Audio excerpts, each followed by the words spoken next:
তো একটা ড্যান্সার বা একটা এন্টারটেইনার, একটা সিরিয়াল করা ছেলে, ধর কিছু টাকা আছে ওর কাছে, ও কিছু কিনবে।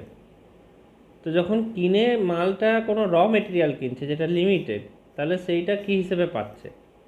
না, সেটাকে গভর্নমেন্ট কন্ট্রোল করে যেন সবাই মোটামুটি একটা ভাগ পায়, রাইট? এবং গভর্নমেন্ট এগ্রিকালচারাল লোকগুলোকে টাকাও দিয়ে দেয় বেশি বেশি করে, যে তোমরা অ্যাটলিস্ট প্রডিউস করে যে সবাই পায়। তো অলমোস্ট ইট ইজ ডিফাইন্ড কি ভাই মাল প্রোডাকশন হয়েছে সবার জন্যই। অথবা রেশনে বাঁচো, রেশন তো দেয়ই সরকার।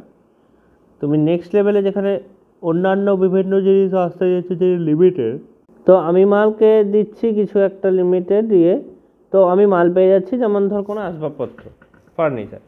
তো ফার্নিচার হলে দেখছি আমি টাকা পাচ্ছি, দ্যাট মিনস আমিও সার্ভিস পেয়ে যাবো অন্য 5 জনের কাছ থেকে, আমি যেটা চাই। হ্যাঁ, ও একটু বেশি ডিমান্ড করতে পারে ফার্নিচার ওয়ালারা, ঠিক আছে, এটা ঠিক আছে। বাট ও যদি বাল্কে কিনতে চায়, একটা খাবার বল, গ্যাস বল, পাবেন না। বিকজ ওটা সবার জন্য, ওটা সবার জন্য বানানো। তো এমন একটা জিনিস যেটা খুব প্রয়োজন, যেটা না চললে একবারই হবে না, সেই জিনিসটাকে গভর্নমেন্ট এমনভাবে কন্ট্রোল করার চেষ্টা করে যেটা সবার জন্য মোটামুটি অ্যালোটেড থাকে। বেসিকটা ভুলবো না, প্রথমে আমরা যে লেবারসগুলোর কথা বলবো, ইন্ডাস্ট্রিগুলোর কথা বলবো, ক্ষেত থেকে তৈরি হতো, ইন্ডাস্ট্রি যেত, ওদেরকে কানেক্ট করেছে টাকা। তো একটা ইন্ডাস্ট্রি যে সবাইকে কিছু কিছু ভ্যালু প্রোভাইড করে, সে অনেক টাকা কামাচ্ছে। এটা বেসিক থেকে একদম লিমিটেড বল যা হোক, অর্থাৎ সেটা ইনজেক্টেড মানি হোক আর যাই হোক, একে অপরকে এক্সপ্রেস করতেই পারে, যা মন সে আসবাবপত্র বানাক, যা মন বানাক, ঠিক আছে। কিন্তু যেটা বেসিক নিড, তেল বল, ফুড বল, সেগুলো সরকার চাইবে যেন তৈরি হয়ে যায় সবার জন্য, এবং বাল্ক এটা কেউ না নিতে পারে, সবার জন্য যেন রেডি থাকে। তাছাড়া যে ডলারে কামাচ্ছে তার কাছ থেকে ট্যাক্স নিয়ে সেটা তেলটা সাবসিডি দিচ্ছে, সো দ্যাট ওই মালগুলোও কিন্তু যথেষ্ট গমন করতে পারে, বাকি মালগুলোও সাবসিডি পেয়ে।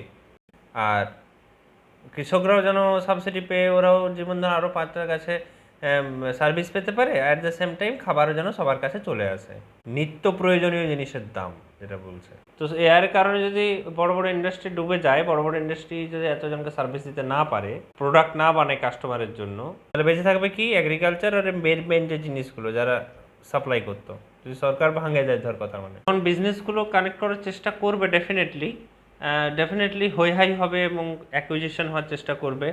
বেসিক যে জিনিসগুলো থাকবে অ্যাকুইজিশন হয়ে, সবাই সার্ভিস তো নিতে চাইবেই, বাট সার্ভিস তাদেরকেই দেবে যারা দিতে পারবে, বিকজ বড় বড় জিনিসগুলো আর প্রোডাকশন হচ্ছে না, আর সরকারও সাবসিডি ফাবসিডি দিচ্ছে না বা সাহায্য করছে না ফ্লো করাতে, বিকজ ফ্লো তখনই সম্ভব যখন প্রোডাক্ট তৈরি হচ্ছে প্রচুর।